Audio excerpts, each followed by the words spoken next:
शोर यूं ही न परिंदों ने मचाया होगा, कोई जंगल की तरफ शहर से आया होगा। पेड़ के काटने वालों को ये मालूम तो था, जिस्म जल जाएंगे जब सर पे न साया होगा।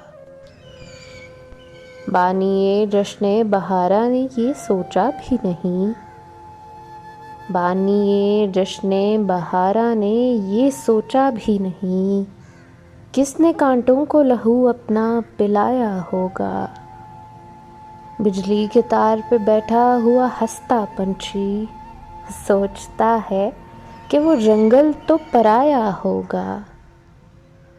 अपने जंगल से जो घबरा के उड़े थे प्यासे, अपने जंगल से जो घबरा के उड़े थे प्यासे, हर शराब उनको समुंदर नजर आया होगा।